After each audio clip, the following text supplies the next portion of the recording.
Good morning and welcome to this episode of Cervello Live. Hope you're doing well. As you can see, for the second week on the trot, we're back in the office, which is quite a nice transition into.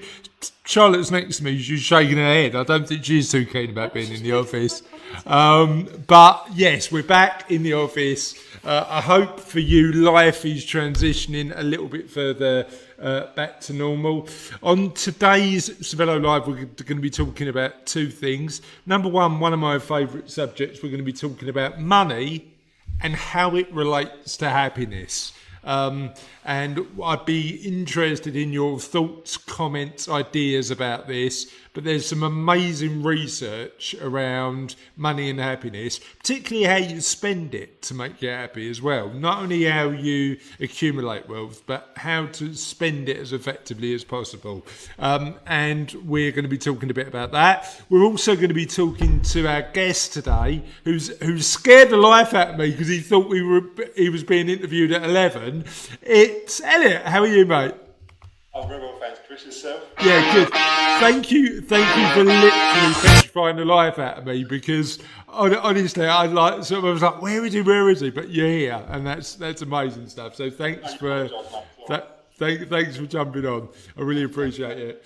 Right, so what I want to do first of all is talk a little bit about money and happiness, and my interest in this as a financial planner is because I believe that should be what a financial planner helps somebody to do. Effectively, money is a tool to live the life you want. That's all it is.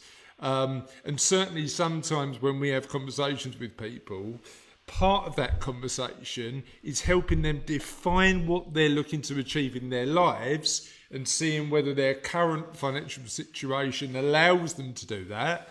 If it does already, and they're still on the treadmill, why are they still on the treadmill? Why are they not enjoying and doing some of that stuff they really love to do now?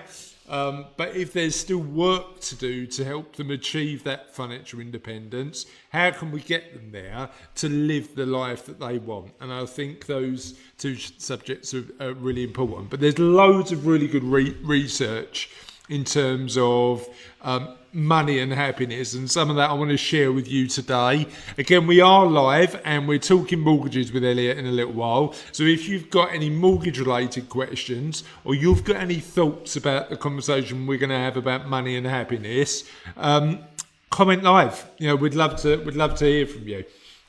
So let's talk about money and happiness first. Firstly, I want to talk about the research that talks about money and happiness and whether money makes us happy. I'm going to talk about the future you. So a lot of the work that we do as financial planners is to make sure that you're living your best life now, but the future you is going to be looked after as well. And I'm going to talk a little bit about that. And then I'm going to talk about 5 things you can spend your money on today to make you happy. And then we'll talk a little bit at the end about how Cervello can help you do that. So Chris, does money make us happy? What are your thoughts on money and happiness, Elliott? I think money, it's a good question to be fair. I don't think money provides you happiness. I think it gives you a lot of options.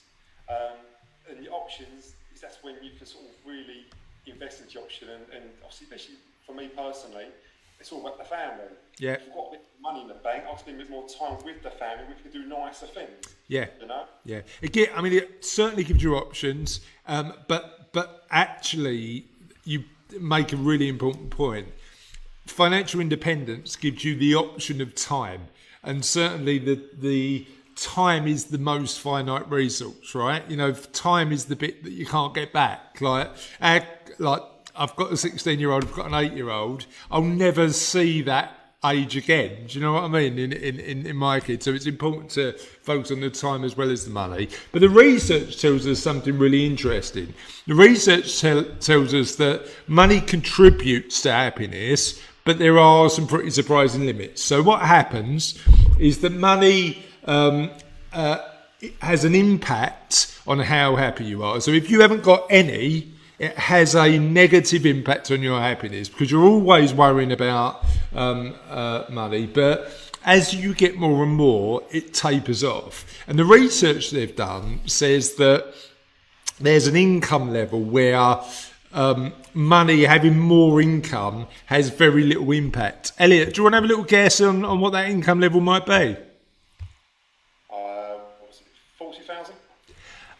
Not a million miles away, actually. It's a little bit more. It's about 50 to 60,000 pounds a year.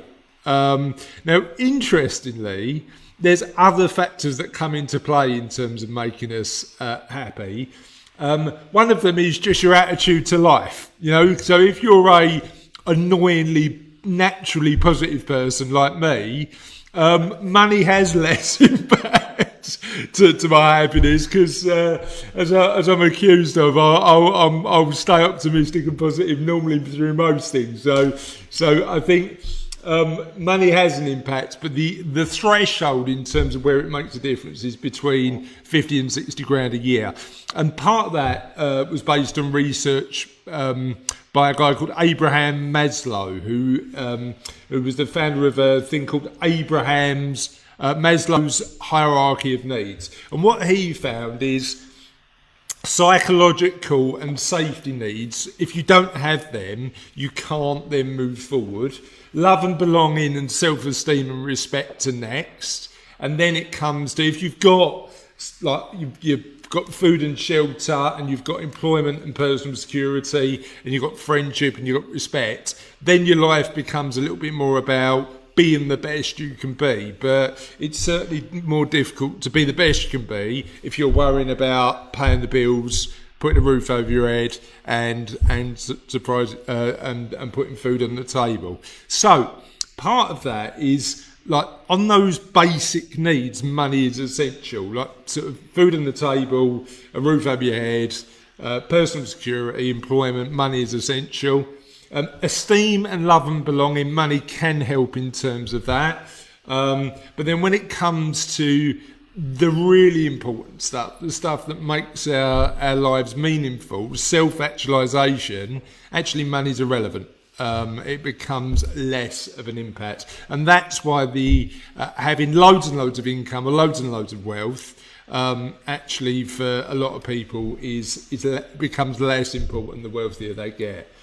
But the interesting thing is a lot of the work we do here at Cervello is focusing on making sure that you're protected in case you lose your wealth now, but also making sure that you're saving for the future.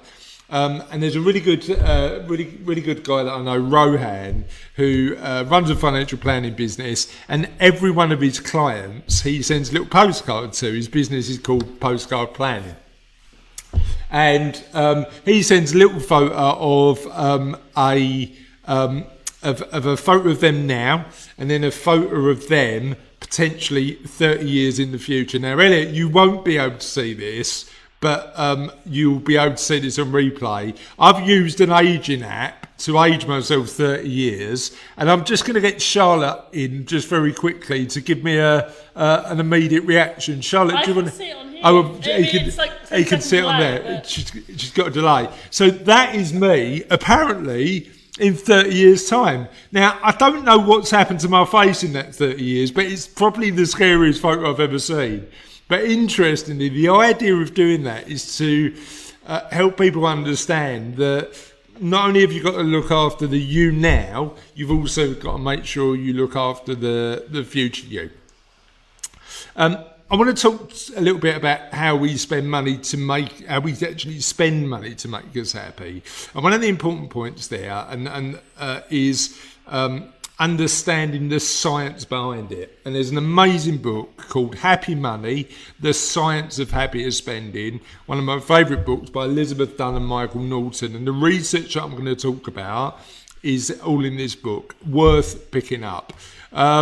And effectively, happiness comes from the chemical reactions in our brain that change our mood. And they're serotonin, oxytocin, dopamine, endorphins, all of those things. And some of those are triggered by mood, exercise, meditation, all sorts of different stuff. But the way that we spend money can trigger some of those chemicals. Sometimes in a way that doesn't do us any favours, and sometimes in a way that does. And that's what I'm going to talk about now.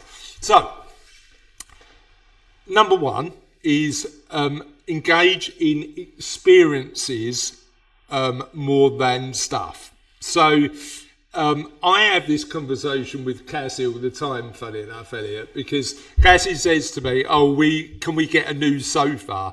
And my reaction normally is I'd rather take another trip somewhere and generate the memories that comes from that trip than buy just more stuff. Now, that does mean that our sofa is probably about 10 years old now. But what it also means is we've got some really amazing memories of travel we've done. Now, I might have a bit of an addiction, to be honest. But the science says that experiences bring more happiness than stuff. Does that resonate with you, Elliott? Is that something you've experienced in your life? Yeah, it does, to be fair. Like, with the house sort of extended, as people do at home, it's brilliant. I love it. It's just 2 rooms and that, but it's just 2 rooms. We can go on a holiday and have like, even if it's just a weekend or a week, but the memories that we look back at and we still talk about now, it's brilliant. It's just it's a 7 and 5-year-old 2 daughters, and we sit and talk to them, and they love it, and that's what makes them happy. That's what makes us happy. It's that quality time, which obviously when you're indoors, the 2 rooms and extensions, brilliant, but you're always doing something. Your time gets eaten up. Yeah. You're working or cleaning or cooking, Yeah. Don't get that time. Yeah. So, and again, the science backs that up. So, what the science says is that's true. And number 2, planning and anticipating, like planning a trip somewhere and anticipating that experience also makes us happier. So, number 3 is treat yourself and buy yourself a future present. So, what I'm going to do is talk about a little bit about what happens when you buy stuff in your brain and what happens when you book a trip or a holiday or some travel experience.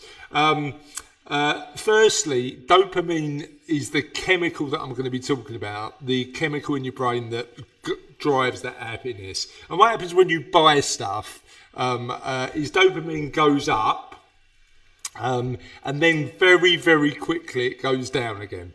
And what happens is that you need to buy to keep on topping up that dopamine fix. You just need to keep on buying stuff to make sure that if your happiness is connected to the stuff you buy, you've just got to carry on that wheel. So you can buy perfume, new clothes, a car. It will make you temporarily happy, but that fix goes down quite quickly. When you book a holiday, travel experience, a weekend away, and it doesn't need to be big, it can be small as well. Firstly, you're happier when you start to travel and when you go away. You're in a position where your happiness goes down when you come back, but actually the happiness is sustained because, as you say, Elliott, you get all the memories from it. You get all the things that remember the things you look back on, which sometimes you don't get from buying a new shirt or a new car or however big or small the purchase. But also you've got the planning of that particular trip. Now, weirdly, we were planning some travel that got sort of kiboshed a little while ago because of this thing called the coronavirus. Elliott, you heard of that? I'm surprised it stopped you, Chris. You're always holding. That is true. I mean, as things that are going to disrupt my travel plans, Elliott, the coronavirus is one of them. But certainly, I was planning a trip with Charlotte. We were going to sort of do a tour of Europe, and that got postponed. Charlotte, should we say? Are we still doing it? Apparently we're still doing it. But actually, I got real pleasure out of doing the research to work out where we're going and work out how we're going to sort of get to certain places. So actually planning for that, it gives you the pleasure as well. And that's why buying stuff versus buying experiences always make you happier, because you get the anticipation that comes with it. But also, interestingly, the research says that if you buy something to use in the future, that also makes you happy as well. Number 4 is buy back time. So what the research says is doing what you love doing more of the time will make you happy. And in reality, I think when you run a business or when you've got a bit more autonomy over your time, you want to be doing more of what you love. And I always recommend to both my clients and something I try and do in my life, if I can give somebody else an opportunity and employment to do a job in my life that I can more efficiently use my time doing what I love and earn money doing it, then I try and sort of practice what I preach and live by those rules. What jobs do you like? What do you love to do, Elliott? What would you rather not do? I like helping people, hence this is why I do a job I do, you know. So, but not just mortgage-wise. It's even when say you're in a car park and someone's not got 50 pence to pay for the ticket. Yeah. I quite enjoy giving them 50 pence and look on their face and the gratitude you get is brilliant. And that feeling, that warm, glowy feeling, I think it's brilliant. Right, you've preempted number 5, interestingly, because number 5 is about kindness, because being kind to other people is shown to make you happier, and particularly when you sort of give small amounts of money. But interestingly, buying back time, one of the big things for me is that I am shockingly bad at anything practical. So I'm not going to spend my time learning DIY when I can actually pay for somebody else to do it. But there's 100 different jobs. I mean, literally, I am so bad at DIY, Elliott. The last time I tried to build a wardrobe, it turned into a bookcase. I mean, genuinely, it's that bad. But there's loads of jobs you can sort of potentially employ somebody else to do to give you back the time, and you might choose that time to work, but you also might choose that time to spend with your family and build memories and do the important stuff, the stuff that makes us happy. Decorate. I can't stand decorating. No, you know what? Decorating. Funny enough, we've got decorators in over the next couple of weeks, and Cassie did say to me, "Look, you know we could do it," and I just looked at her and went, "But are we going to do it?" She went, "No, I'm going to get somebody in." So the other things you might want to choose to use your money for in terms of buying back time is a range of different stuff. So it might be paperwork or admin. It might be, if you run a business, web design. It might be getting somebody in to fix computers, as opposed to you mucking around for 3 hours trying to get that done. It might be gardening. It might be appointment scheduling. It might be bookkeeping, gift shopping, housework, travel planning. Travel planning is not coming off my list because it's one of my favourite things to do. There's loads of stuff you could potentially do in your business and in your life to give you a bit more time. And I'd suggest that one of the things that you might want to do is a little exercise. Look at what you don't like doing. Look at who you could get to do it. Look at how much it would cost to get rid of that task. Look at how much your time is worth, and look at what you could do with that time instead. Because answering those questions will help you get to a point so that you can make a decision in terms of whether you can afford to give that job to somebody else or not. I'm conscious a lot of people aren't in a position where they can, but certainly worth considering it has made my life more efficient and easier. And I'm a firm believer in only doing 3 things if I can, and I don't always get to do this, by the way. Spend time doing what you're good at, spend time doing what you love, And the panacea, and again, I don't always get the opportunity to do this either, but that's the ideal. Spend time doing what you're good at and you love. That just makes sense to me. The best book on that I've ever read is a book called Will It Make the Boat Go Faster? And it's a book about spending time as efficiently and effectively as possible. And then 5, Elliott, interestingly, you've preempted this, is you will be happier if you spend your money investing in others. And in the book Happy Money, they did an experiment where they gave out Starbucks vouchers, where they said, here's a Starbucks voucher, use it whatever way you want, you can spend it or you can give it away. And what we're going to do is you make your own choice, but then we're going to test your happiness at the end, test your happiness at the start, and see how the decision you made has changed your happiness. And as you say with the 50p in the car park, the people who chose to help others and give that Starbucks card away to somebody else were the people who actually were happier at the end than the ones who actually spent it on themselves. And yeah, I mean, as you know, I'm a bit of an advocate for do well, do good, and part of that is a bit selfish because helping other people does give you a satisfaction, right?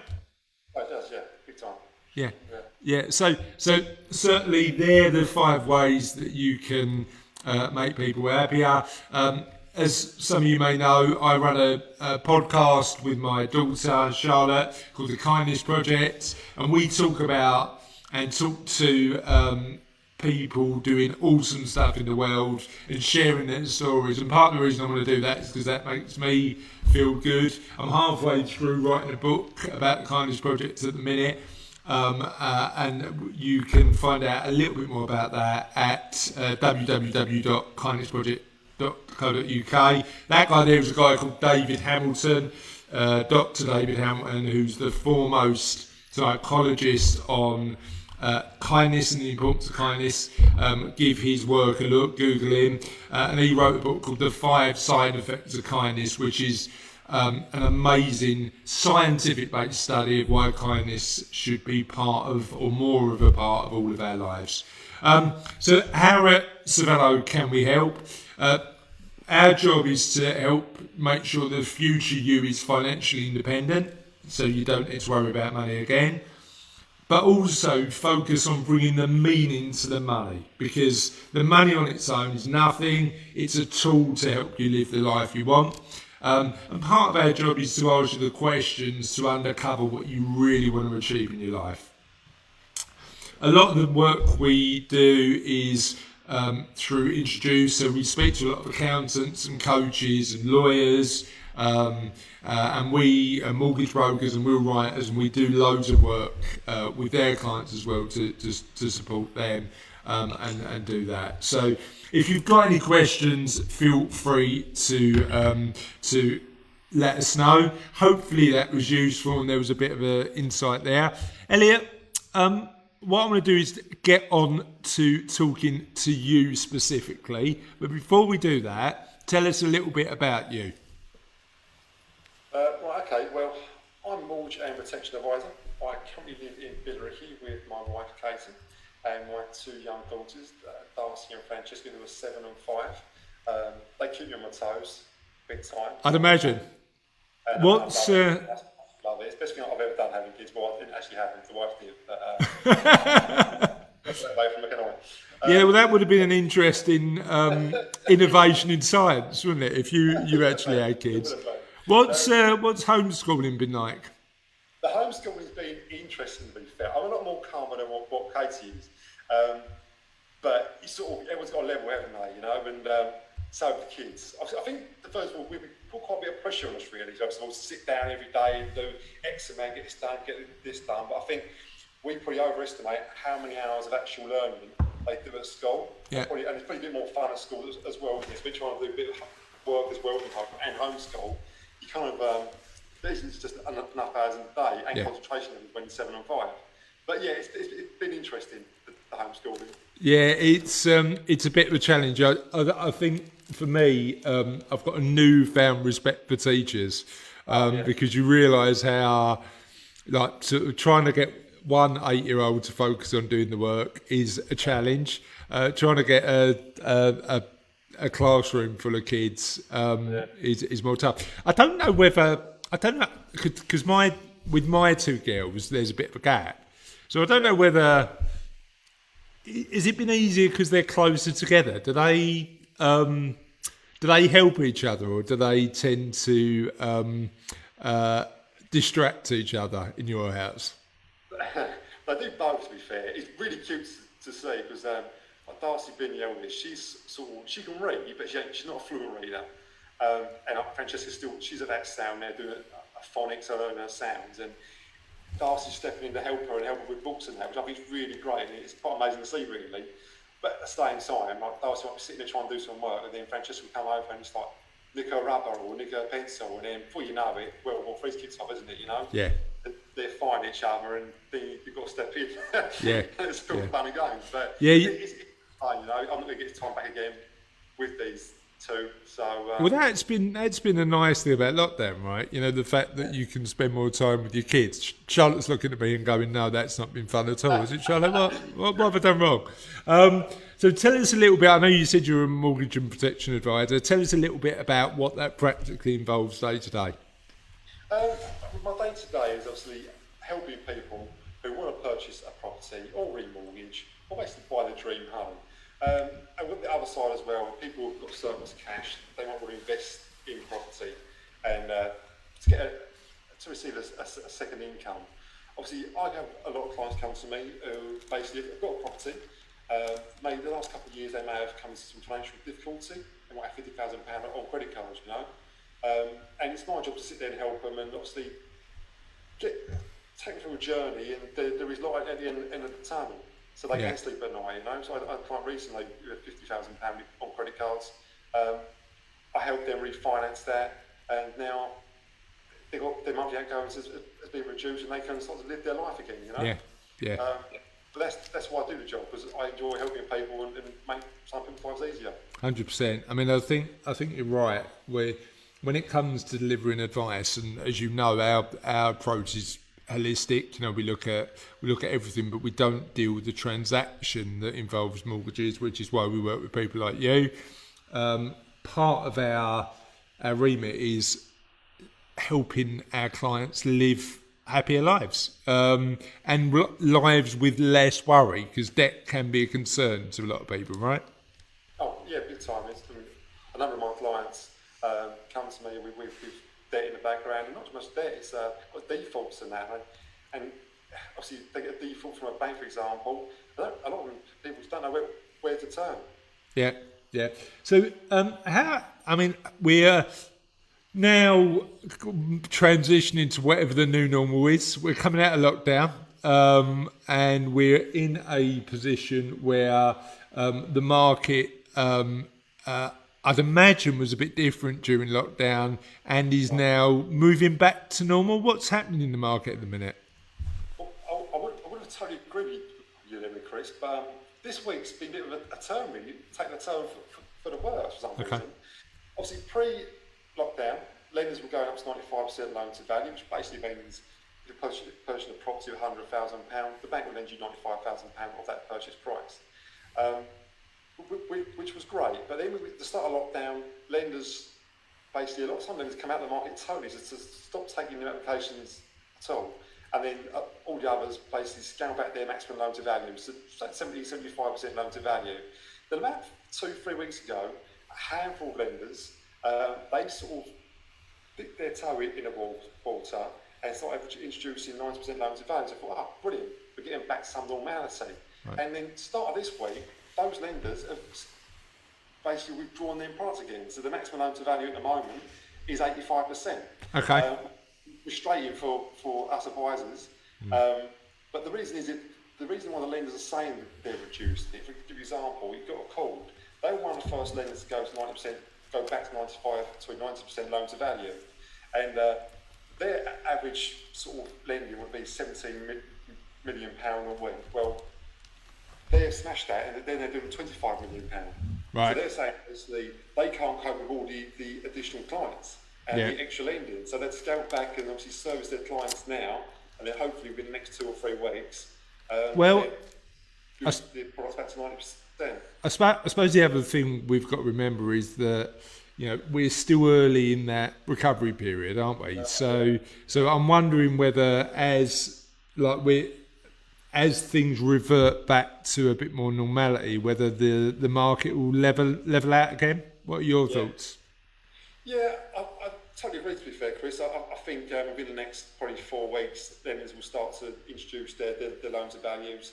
The high street hopefully will get back to 90%, and then I'm going to envisage probably by the next year, start of next year, they're probably starting reintroducing 95% loans and values as well, Yeah. So it gives a lot more opportunities out there for home buyers, first-time buyers, and remortgages as well. Yeah, I mean, we had a conversation yesterday about one of our clients who is looking to get on the ladder and is looking at a Help to Buy scheme. Now, help us understand a little bit about how Help to Buy schemes work. Well, I sort of deal with the 2 main ones, which is your Help to Buy equity loan, and you got the Help to Buy, which is the shared ownership. With the Help to Buy equity loan, basically the government will grant you a 20% equity loan. Okay, right. So they're paid 20% of the deposit of the purchase price. Okay, they have to be new build properties, so you can go to development, tell them you're purchasing via the Help to Buy, and then you fill some paperwork in for the local housing association who's dealing with the Help to Buy, and then basically the government will grant you that 20%.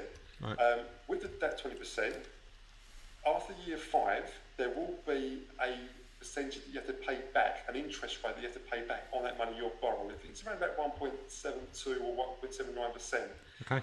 Which you'll pay back on that after year 5. So being an advisor, I always advise really, if they can, maybe take a 5-year fixed product out, and at the end of that product, come to do a remortgage. If potentially you're earning more money, you'll be able to borrow a bit more money, then you can pay that money back to the government. So don't owe them nothing. You haven't got to find that extra money per month from year 6. Yeah, and sorry, is that 1.72 fixed for the remainder of the loan, or has it got to be repaid after a certain time, or is it variable?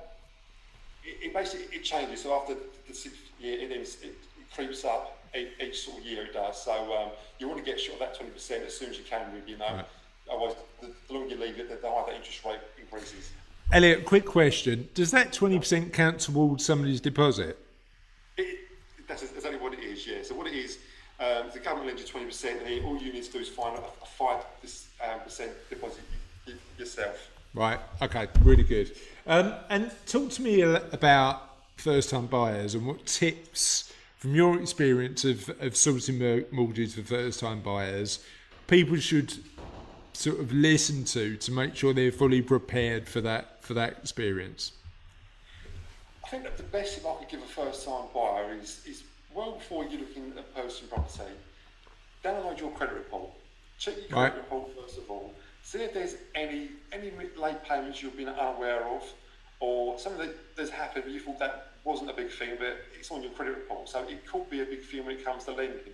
My first tip will be definitely download your credit report and just see if there's anything on it. If there's any discrepancies, then challenge the creditor and hopefully try and get it removed, because that will definitely help your lending capabilities and basically who will lend money to you going forward. Yeah. All right? So help us understand when you should be looking at doing that. Is that 6 months before you buy? Is that a year before you buy? Because I'd imagine you need to, if you're going to appeal to lenders or potentially improve your credit score, you're not going to be able to do that immediately, right? No, agreed, yeah. I'd definitely say 6 months prior to you looking to purchase a property, download your credit report and see where you are. Check your score and look for any discrepancies. Okay, that's 6 months, that's fine. Any other tips for first time buyers, or is that the main one? That is definitely the main one. Another one I'll definitely advise on. I know it's not always possible for some, but try and get the biggest deposit as you possibly can. Yeah. So it's a save hard. Obviously, this takes some people a number of years to save for a deposit. It's not the easiest thing to do. But just think, the bigger deposit you've got, the more money you can put down, and the lower your loan to value is going to be. So you'll be opening yourself up to better rates of interest as well. Yeah, so you get better deals the less risk the bank's taking, effectively, don't you? Yeah. You get better deals. Yeah. Okay, that's great. And what mistakes do people typically make when they're looking for a mortgage? The biggest mistake I see quite a bit is I think people get a bit excited. They go out and view properties in thinking that they're going to view the property, not going to put an offer in, and then what happens is they go and view the property, they put an offer in, and it gets accepted. And before you know it, they've got an offer in a property and they haven't got any finance sorted out. Yeah, they've done it in the wrong order. Exactly, yeah. So that is the sort of the biggest mistake what people do. They don't really know what they can borrow. A lot of people play around on Google and go on affordability calculators, which is brilliant. You should be doing that really, but sometimes they don't put in maybe all their liabilities, so it can reduce on what they can borrow. Yeah. And so I mean, definitely speak to an advisor prior to putting offers in on properties. To just get that figure what you can actually borrow and what is affordable. And again, so if you're getting your credit scores 6 months prior to when you're thinking about moving, and then when would you recommend somebody to speak to an advisor? Would it be 3 months before they were looking to move, or what would you do? Yeah, well, it's a good question. As soon as possible, really. As soon as you've got that thought in your head, like, yeah, I want to move next year, or I plan to move next August, then speak to an expert, they can actually hold your hand and lead you to where you want to be. Yeah, it's an interesting one because Cassie, I mean, we did see each other during lockdown because a couple of weeks ago I was taking my kids to the beach on Leon Sea and you were just wandering the other way, weren't you? And I was trying to lose my family. and the problem is every time we go to Leon Sea, Cassie, I, and the kids, like. Literally, and it is an amazing place. I think eventually we're going to be moving down that way. But it's a weird one because at the minute I've got a 15-minute walk to work. And I was like, I've got to commute again. I've got to just, and it's one of those unintended consequences of going up the property ladder, isn't it? It's what other things do people underestimate when they buy their home? Do you think? I think the first thing they do in the whole process, they underestimate the cost involved. And I mean cost, stamp duty, land tax, and solicitors' costs, and even just basic moving costs, And I think what probably we've done as well when we first moved into our own property, it is sort of when you view a property, it's all been freshly painted. Oh yeah, it's beautiful, it's lovely. I can do anything. But as soon as you move in that first 12 months, little cracks appear, and I think. It's probably best, from my own experience now, really, to get a good valuation before you actually do move. Then there's the basic, but if you maybe take the next step to do a home buyers, it will sort of tell you if there's any sort of urgent problems with that property that need to be addressed. Yeah, no, really good tip. Thank you for that. And help us understand, like somebody comes along, lenders are going to want to see evidence of income. What evidence would you recommend somebody has to hand to make sure that they can sort of ensure that lenders have enough information to make sure that they can lend? Yeah, well, if you're employed, then a lender's going to want to see the last 3 months' pay slips, okay? They're also going to want to see the latest 3 months' bank statements as well, and they're going to basically check that your net payment you receive per month on your pay slip is going into this account. Okay, so there's no fraud there. That's what they're checking for. Okay, then obviously they will assess the affordability on the gross figures. Okay. If you're self-employed and you're a sole trader, then it's going to want to see at least 2 to 3 years of your latest tax computations, and then take your net profit. Okay, and they also want to see the corresponding tax year overviews as well for that tax year. Okay. That's for the self-employed, being a sole trader. If you're self-employed and you're a business owner, it varies differently. Lenders, depending on the lender, you can basically, some will request the 2 or 3 years tax computations and go from that figure to your salary and dividends. Yeah. Or there are some lenders out there that will use your net profit of the business. So they basically request a copy of your accounts. Okay. Yeah. They use the net profit plus your salary you'll be taking, which has been highlighted on your business accounts. Some lenders will also, for business owners, write off to your accountant for an accounting certificate to verify the net profit is correct and there's money in the business, it's not being saved for any other reason, really. Okay. Yeah. So yeah, they'll write to your accounts just to verify the figures. Yeah, it's an interesting one when you're a limited company owner, because a lot of limited company owners I know, including Cassie and I, keep their dividends low. Keep their income salary low and dividends high, and evidencing that to a lender, they would dig a bit deeper than that, right? They will do, yeah. Obviously, if you're a sole trader and you've been tax efficient and not showing that much on your tax computations, then it's going to be difficult to get you probably where you want to be if you're looking for a £200,000 mortgage. Yeah.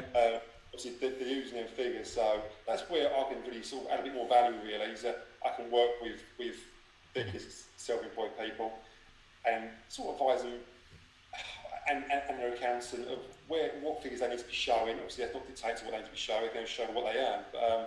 But what a lender's go expect to see, really. Yeah, and talk to me a little bit about that. I mean, where do you think the value add is to working with a broker? Where do you think, because certainly the world of the web means that everybody thinks that they can do it themselves. Where do you think a mortgage broker adds genuine value? Well, the first one is that we can potentially save you money rather than going into, for example, Halifax High Street lender, which is nothing wrong with it, is a really good lender. We've got, personally, I'm whole market, so I can basically search by a click of a few buttons to the best rates out there. Yeah. And if you fit with Halifax and you're employed, there's a good chance that you can also go and fit with this other lender who's got a better rate, a cheaper mortgage, and is a lot more cost effective over that 2-year, 3 or 5 year fixed. Yeah.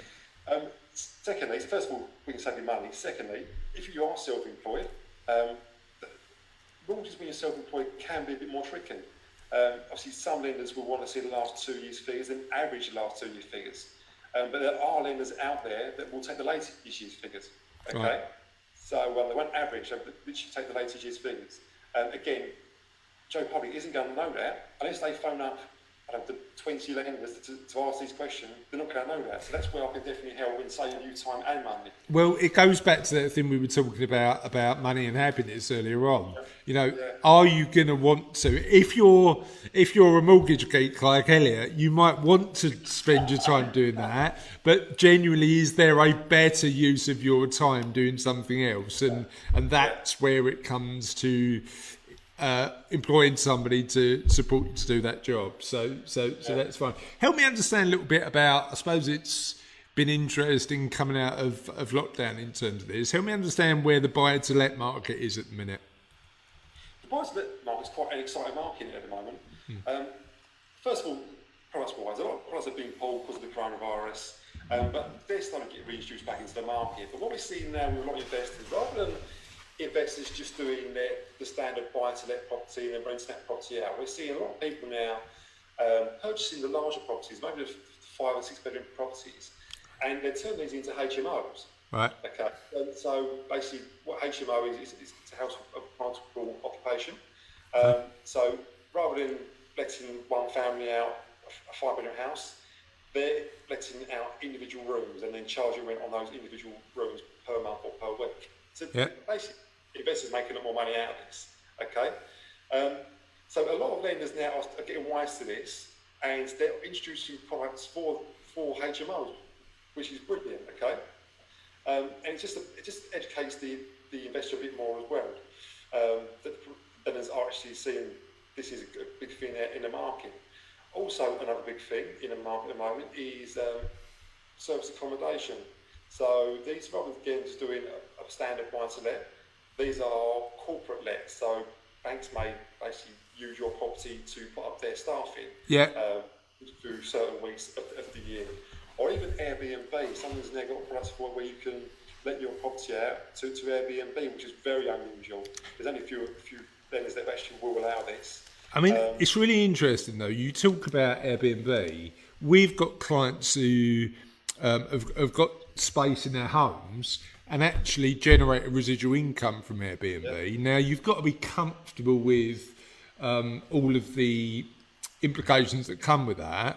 Particularly, I had one client who had an Airbnb guest who was an actor during lockdown, and that actor had to stay with the family throughout lockdown, which is a weird place to be, right? You've got this guest for a week and suddenly they're there for 6 months. But actually, if you're of that sort of mindset and you're quite happy to have people to manage the process of an Airbnb, it can be quite a decent income generator, can't it? Big time, yeah. There are a number of clients who let their properties out for Airbnb, and it is their business.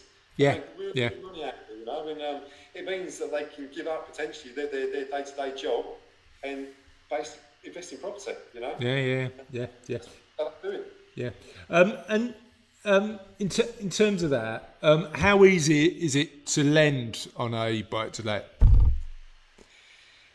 It's basically a total different animal to residential. Residential, a lender's going to want to assess your affordability. Yeah. So you're going to check your income.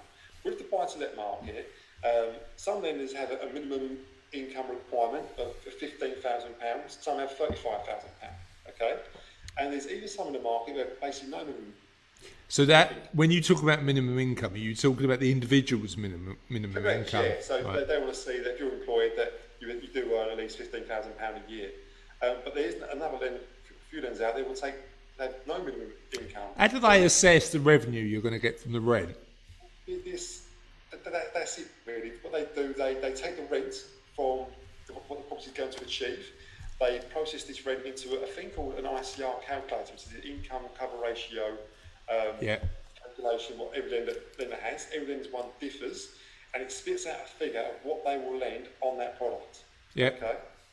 So that's how they will assess how much they will lend on that property. And are those calculators available online, or are they something? Indeed, yeah. If you, for example, go onto Nationwide for their buy-to-let, they use a company called TMW, the Mortgage Works.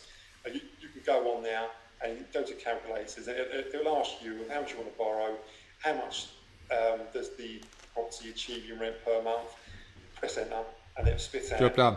Yeah. How much they will lend on that property. Amazing. Nationwide's really good. I always use their overpayment calculator.